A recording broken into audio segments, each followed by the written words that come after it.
Foi possível proceder à apreensão da viatura de marca Toyota Yaris, vulgo quadradinho, cor azul e branca, utilizada pelos marginais na transportação dos bens roubados e a recuperação da parte dos artigos roubados. Neste sentido, estão a ser incitadas diligências suplementares com vista à recolha de outros elementos vinculativos de provas para a sua integral desmistificação dos factos.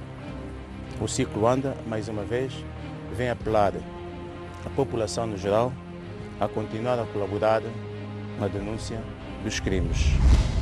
Mais um caso que desafia o bom senso das famílias em Luanda e levanta problemas de segurança pública da nossa sociedade. Pergunto ao superintendente José Bernardo como foi possível, digamos, encontrar este grupo que, digamos, tem nesta altura sobre os ombros dois crimes tão hediondos. Muito obrigado. Tão logo a polícia tomou conhecimento desses casos, concretamente o Serviço de Investigação Criminal, foram mobilizados todos os departamentos especializados que permitiram chegar a esses indivíduos usando, como é óbvio, a técnica e a tática de investigação criminal. Que mais uma vez não vai dizer. São Sim, trunfos são, escondidos. exatamente, não vou dizer. Mas a denúncia, como é que foi feita? Quem fez a denúncia? De que modo é que... É claro, há técnicas, há evidências deixadas no local que são recolhidas e vão apontando caminhos que efetivamente indicam quem são os autores. Normalmente, nesse caso, a polícia começa por pegar por onde? Quem esteve em casa, a última pessoa, enfim, de onde é que... Bem, há vários caminhos a seguir. Há vários caminhos a seguir, que mais uma vez não vou dizer, porque efetivamente são trunfos que estão. E nós, senão, Exato, seria nós muito difícil, senão, nesta semana toda, trazer a todos esclarecidos 2 casos ou 3 casos que Exato. efetivamente chocaram a cidade. Muito bem. E no caso do jovem taxista, como é que foi possível, digamos... Bem, existe uma floresta aí na zona do bairro Mundial e que é frequentado ou serve de passagem por muitas pessoas e deram conta do cadáver. Exato. E ali foram comunicando a polícia mais próxima, que efetivamente acionou o órgão provisional, que por sua vez os outros mecanismos de especialidade entraram em cena e trouxeram uma vez mais o caso esclarecido. Ok. Senhor Superintendente, há aqui uma questão. Neste caso, então, vale sempre aconselhar as pessoas sobre determinados procedimentos, não é? Tendo em conta este espectro de violência que se está a verificar. Que conselhos é que gostava de deixar às famílias, às pessoas, para se poderem precaver desse tipo de situações? Bem, em regra, não é muito bom nesta fase, principalmente de noite, estar a transportar nossas viaturas pessoas desconhecidas. Exato.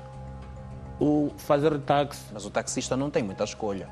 Bem, lá está o problema. Nem sempre as pessoas que fazem táxi são todos taxistas. Portanto, toda a cautela é própria e aqui chamar a atenção dos cidadãos para terem muito cuidado quando estiverem a usar os meios públicos, no caso, os taxistas. Exatamente. Exato. Muito Não bem. queremos dizer que são todos maus, mas todo o cuidado aqui é pouco.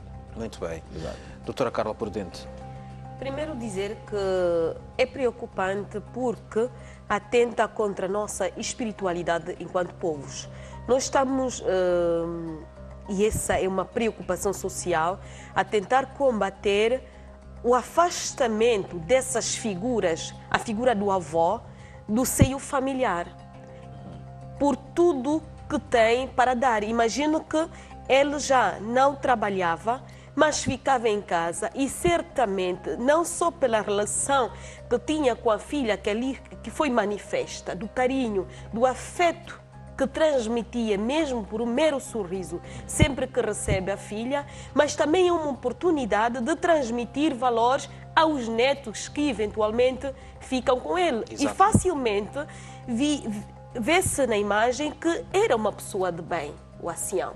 Na pirâmide ou na hierarquia da família africana, primeiro está Deus, depois está os ancestrais, os nossos avós, os nossos pais, inclusive a nossa referência enquanto membros da sociedade não começa com os nossos progenitores, começa com os nossos avós, porque são a referência da família. E a perda dessas figuras no seio da família acarreta repercussões não só sociais, para aquela família, mas é um indicador negativo do desrespeito que há hoje por essas entidades. Exatamente. Porque por um bem material, sacrificar a vida de um idoso é de todo deplorável. Mas eu gostaria agora, olhando um pouco para aquilo que é a sociologia criminal, olhar para aquilo que dizia o COSE. Eu penso que essa questão não só desafia a polícia, mas também desafia a jurisprudência. O direito costumeiro ainda é o predominante. Grande parte da população não tem a noção daquilo que é o direito positivo. Então, a jurisprudência é desafiada, quer a olhar para as normas estabelecidas que ainda são funcionais, como para o grau de assimilação das normas previamente estabelecidas. Muito bem. E das normas positivas tem, naturalmente, aqui espaço, vez e voz para comentar o doutor Betico. Certo, coisa. Extremamente condenável, deplorável a ação perpetrada pelos indivíduos aqui acabados de serem exibidos pela peça. Dizer que o direito... Mais uma vez, o crime não compensa e a polícia caiu por cima deles. Efetivamente, coisa. Dizer que o direito à vida é um direito constitucionalmente consagrado a nível da nossa Constituição, nos termos do artigo 30. A vida é o bem supremo. Tanto sem ela, não existe ninguém aqui nesta terra. Não existiria. Tanto... Sem ela não há vida. Sem vida não há vida. Exatamente, coisa. Dizer que, de tal forma que o nosso legislador, embora um código já bastante antigo, mas pune esse tipo de conduta. Aquele que tira a vida de outrem, por si só, é responsabilizado criminalmente com uma moldura penal abstrata de 16 a 20, e se for homicídio simples, ou se for homicídio qualificado de 20 a 24. Exatamente. Tanto dos dados aqui que nos consta, e também apreciei a peça e notei que houve confissão. Confissão por parte dos indivíduos que supostamente terão matado aquelas 3 pessoas. Mas isso por si só não constitui... Sim, relevância? A confissão, de facto, é um meio probatório. Como sabe, o processo penal obedece a fases. Temos a fase da instrução preparatória e a fase judicial. Ora, a nível da fase da instrução preparatória, ela pode constituir também elemento probatório, como também já a nível da fase judicial. Entretanto, isso por si só não iliba a responsabilidade criminal dos possíveis infratores. E deixa-me ressaltar aqui um outro elemento, coisa. É a forma como os indivíduos levam à prática este tipo de ações, a forma como perpetram este tipo de ações, Exato, o móvel, o modus operandi, Exato. conforme eles levam para praticar este tipo de ações. E disse muito bem o superintendente, a Polícia Nacional, felizmente, está preparada para combater este tipo de práticas e depois, do ponto de vista jurídico-penal, também tem a sua relevância. Se provar em juízo que esses indivíduos chegaram a praticar este tipo de atos, então poderão ser responsabilizados criminalmente com uma moldura penal abstrata de 16 a 20 ou 20 a 24, dependentemente da qualificação que o Ministério Público ou o juiz na fase já judicial poderá fazer em função das ações praticadas por eles. O crime não compensa e ficou mais uma vez então provado. A polícia não aceita assumir crimes silenciados, ela vai atrás e encontra inclusive os culpados, e isto ficou aqui evidente mais uma vez nesta intervenção do Serviço de Investigação Criminal. E agradeço para as explicações que foram aqui deixadas ficar, a presença do nosso superintendente José Bernardo do Serviço de Investigação Criminal aqui da província de Luanda, e desejo votos de continuação de muito bom trabalho. Até uma próxima oportunidade. E avançamos com outros assuntos que também estão a dominar a nossa melhor atenção. Neste caso, trata-se de um crime de violação. Trata-se de um homem de 48 anos de idade que abusou sexualmente um menor de 8 anos de idade em um rapaz. Para já, o agressor era amigo e vizinho, digamos assim, dos pais do menor. O crime está a chocar a sociedade. A testemunha foi uma outra criança que apreciou tudo por detrás de uma porta. A família está condoída e pede justiça.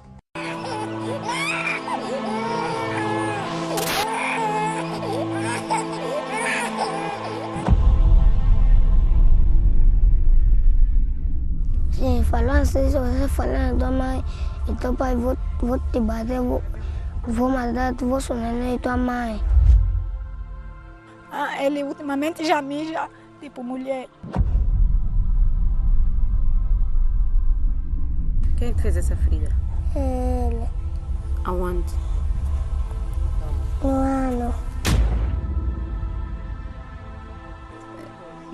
Eu só choro, só choro. Tem apenas 8 anos e chama-se Daniel. Este é um menino que viu a sua infância interrompida de forma brutal. Porquê? Porque foi abusado sexualmente por um adulto de 49 anos de idade.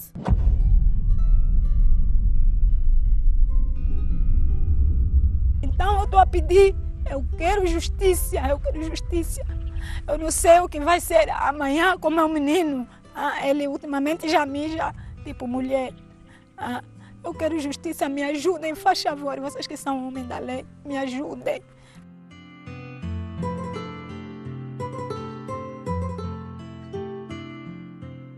A família está revoltada. O caso não é para menos. Afinal, trata-se de uma violação em que o acusado vive bem perto da vítima. Zango 3, bairro Camalimão. Foi daqui que chegou a denúncia de mais um caso de violação de menores. Residem aqui mais de 50 famílias, entre elas está a família Simão. O pesadelo para esta mãe aconteceu há pouco mais de um mês, quando um vizinho, que se dizia amigo da família, teria tirado proveito da situação económica da mesma para atrair a criança. O meio de hábito sempre lhe mando para ir buscar a lanterna e buscar o telefone, como ele mesmo é que disse. Não, como vocês não têm luz, podem passar e trazer o telefone e a lanterna. Até inclusive a minha arca também não está aqui, está na casa dele. Ele pessoalmente é que disse pode levar a arca. Tivemos aquela confiança, pensar que ele é família, afinal no fundo, está me maltratar a criança. O pior aconteceu. O ato foi consumado. Te pedia para tirar a roupa, ele é que tirava a roupa? Sim. E fazia o quê? Aonde? No ano. Quantas vezes é que isso aconteceu, Daniela? 10. 10 vezes. Uma segunda criança observava escondida toda a ação do predador. Pepe, ao contrário de Daniel, consegue contar ao detalhe tudo o que viu. Eu estava lá dentro do quintal. E ele sabia que tu estavas lá? Ele não sabia. O primeiro dia nós estávamos lá fora, o segundo dia nós também estávamos lá fora. E ele só fez isso com o Danilo? Sim, falou assim, se você falar na tua mãe e teu pai, vou te bater, vou matar vosso neném e tua mãe. Olha, puxei Danilo na mão, não é para correr, ela tirou com a tábua das costas e deu com o chicote daqui. E como não existem crimes perfeitos, as provas estão aí, de forma física, mas que mexem com o sistema psíquico de uma criança e deixam os parentes revoltados. Eu estou sempre a guardar essa boxa, eu não vou lavar essa boxa. Vai ficar sempre guardada na minha pasta, até um dia. Onde nós tivemos que ir, eu vou sempre ir com essa boxa, minha irmã. Me ajuda, faz favor, estou a me pedir em nome desse Deus. Me ajuda, minha irmã. Porque esse sangue não saiu em outro sítio, esse sangue saiu mesmo no ano do menino, como vocês estão a ver.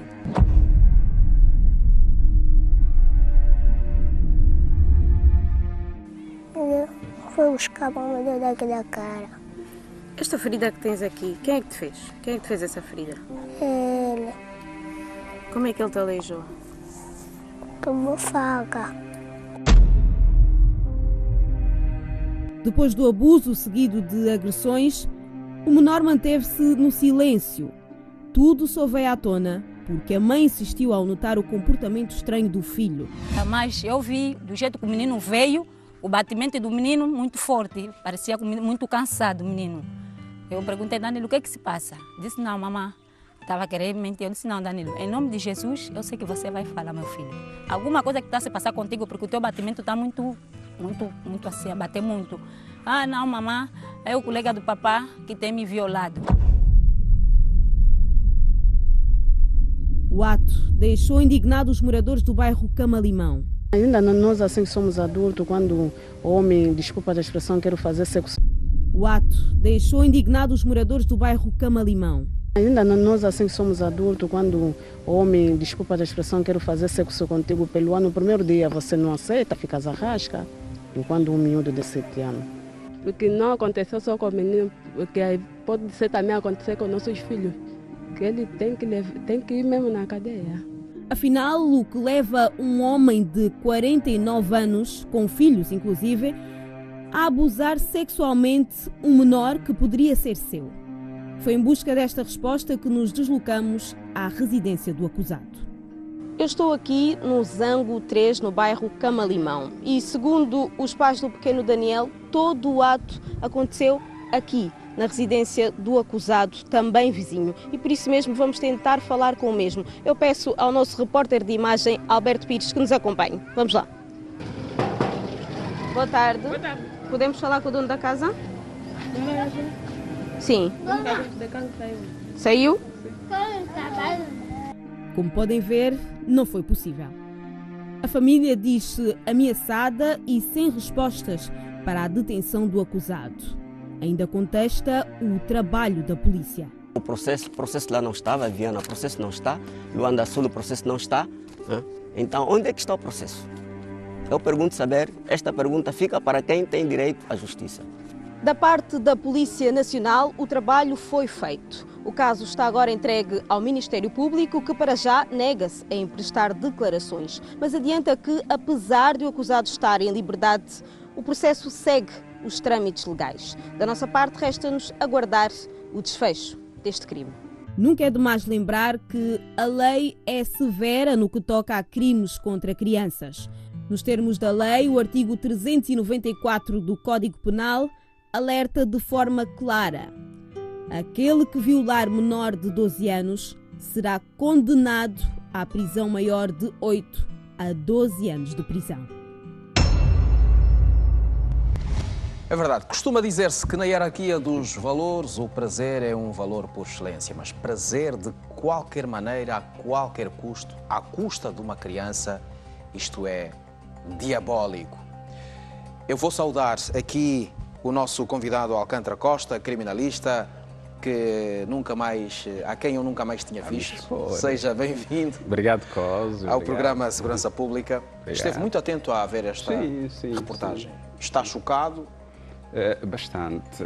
Como é que vamos caracterizar isto? Há uma pergunta que a Lisdália deixou ficar no ar. Como é que um homem de 49 anos de idade é capaz de abusar de um rapazinho de 8 anos? Como é que nós vamos caracterizar este homem? É um imbróglio comportamental monstruoso que choca-nos a nós todos, e as explicações para esse tipo de problemas poderíamos buscá-las um pouco se trouxermos aqueles contributos e subsídios da psicopsiquiatria. Há um caso, há um rapaz, a testemunha que apreciou tudo, que disse que no terceiro caso, porque foram 3 situações em dias diferentes, portanto, houve uma reiteração do homem. No terceiro caso, depois de se ter envolvido com a criança, ainda cometeu uma agressão. Bateu no miúdo com uma tábua nas costas, enfim. Isto é um elemento importante para nós caracterizarmos este homem? Sim, é um elemento muito importante a ter em conta. Mas deixa-lhe dizer que as pessoas que reiteradamente costumam a praticar esses atos são das pessoas que a psicopsiquiatria chama de indivíduos que sofrem de transtorno limite. É que nós, seres humanos, sempre que tivermos as nossas capacidades de volição e a capacidade de cognição a funcionar nos seus parâmetros normais, sabemos discernir o mal e o bem. Mas há indivíduos que sofrem de transtorno limite. Estes indivíduos, por norma, praticam aqueles atos que os outros seres humanos não compreendem. Da parte do agressor, temos que recorrer a exames para saber se tem algum problema, esse transtorno limite. Porque muitas vezes, ao não se fazer exames, o indivíduo é posto na cadeia. Ali na cadeia continuará com esta prática para com os outros reclusos. E ali como as nossas prisões, muitas vezes temos pessoas que estão débeis, pessoa débil, não é? Que sofrem de algumas doenças, e ele estando ainda bom, este indivíduo serviria como instrumento sexual para esse indivíduo. Canja. Pois, então ali é preciso ver deste lado do agressor. Do lado do menino, desculpa, mas a mãe tinha que se calhar queimar aquele boxer que vimos ali. Por quê? Para não fazer sempre recordar o menino do episódio que aconteceu, porque a mãe disse que vai guardar para sempre. Ok. O que temos que fazer é... Pode ser depreciativo para a autoestima da criança. Exatamente. Porque fazer recordar este boxer no futuro, sempre que a mãe explicar ao menino, estará a provocar um problema para o próprio menino. Manter vivo um fantasma na cabeça da criança. Então, a mãe tem que procurar ponderar, deixa a justiça fazer o trabalho e o resto vamos buscar um psicólogo, se calhar, para poder também tratar o menino. Muito bem, Dr. Alcântara Costa. Agora, há uma questão. Pelo que ficou aqui perceptível, o agressor ainda está em liberdade. Sim. Estando em liberdade, justifica-se? O processo penal obedece fases. Temos a fase de instrução preparatória e a fase judicial. Portanto, em fase de instrução preparatória, ele deveria ser presente ao Ministério Público para se efetuar, então, a competente medida de coação. Mas a família parece que já fez a denúncia. Certo. Inclusive, o pai esteve a questionar, alegando que o processo poderá estar a algures. Também não estão a par do processo. O que é que poderá estar a acontecer, doutor? Não se percebe claramente como é que, de facto, uma denúncia feita pelos familiares e até agora não há ainda a produção de algum processo a nível deste tipo de ação. Neste caso, o que é que cabe à família? Fazer uma nova denúncia? Fazer uma nova denúncia, a esquadra que fica próxima à sua residência, contactar o Ministério Público para que se instaure a competente medida de coação. Aqui, em concreto, a prisão preventiva. Porque, dadas as circunstâncias como se desenrolaram a ação criminosa, levam a crer que o procurador poderá então aplicar esta medida de coação, prisão preventiva e também as características do suposto criminoso. E se eventualmente vier a ser provado em juízo, tal como demonstrou a peça, o 394 aplica uma medida penal abstrata que vai de 8 a 12 anos. Aliás, a família diz que não estando detido este suposto criminoso, vai fazendo incursões à volta da casa do vizinho. Com certeza, Costa, com certeza. Então, é preciso que os familiares insistam com bastante veemência e urgente a nível das autoridades competentes. Isto é um caso sério. Bastante sério. Eu acredito que com esta peça que o Segurança Pública acaba de demonstrar, vai levar ainda mais a consideração superior para que o eventual responsável venha a ser responsabilizado criminalmente nos termos da lei. Não estando a ter algum sucesso no sentido de buscar a justiça, alguma entidade poderá intervir no sentido de ajudar essa família? Já que se sente ameaçado agora? Claro, Cosi, claro, porque passa a ser um crime público e qualquer entidade que toma conhecimento, aqui em concreto o Ministério Público, pode dar início ao processo. Para que o eventual culpado venha a ser responsabilizado criminalmente. Porque aqui, em concreto, há violação... Hipóteses, quantos anos estaria na cadeia?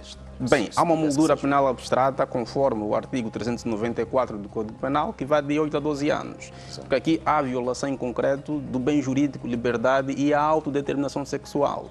Portanto, foi aqui violado este bem jurídico que pertence ao menor de 8 anos. E conforme estabelece o 394, por ser menor de 12 anos, então a pena abstrata a aplicar é de 8 a 12 anos. Limite mínimo 8 anos, máximo 12 anos. Muito bem. Sim. Nós pedíamos urgência, já que é segurança pública, e temos que falar para a mãe e os familiares do menino. Claro. O doutor falava da urgência, porque aqui as provas ou os vestígios, se desaparecerem, depois o caso fica complicado para a própria justiça. Por isso tem que ser urgente. Faz sentido a mãe guardar a boxer do menino? Bom, também faz. Inicialmente sim. Inicialmente faz, porque aquela escoriação que vimos ali, o sangue... São elementos probatórios. Exatamente, são elementos probatórios que poderiam, num laboratório, poderia-se encontrar aí, por exemplo, células, não é verdade? Células do pênis do indivíduo que ejaculou aí. Poderia-se encontrar. Certo. E isto seria imediatamente um dado sólido e importantíssimo para trazer o indivíduo que está foragido, que se calhar está a dizer não fiz isto, com essa célula que foi encontrada naquele sítio. A partir dali as coisas então, ficam claras. Então a família não pode parar. Tem que ser continuar. urgente. Exato, urgente. Se as provas todas desaparecerem, está aí o recado. Depois verão ali que a justiça depois não terá meios de como condenar, porque não há prova fatídica. Exatamente. Doutora Carla Prudente. Olha, na verdade a pedofilia... Como mãe que é... Sim, tudo isso. Mas mais do que ser mãe, aqui é uma questão de fazer o que tem que ser feito, independentemente do eu de cada um de nós. Exatamente. A pedofilia é um atentado à provedoria paternal, porque em cada figura de um homem está um pai. Em cada figura de um homem está um pai. E se em cada figura de um homem está um pai, então cada homem deve velar pela segurança de cada criança, de cada adolescente. Aliás, a Lisdália foi à casa desse homem e encontramos lá nas imagens, foi possível ver, crianças.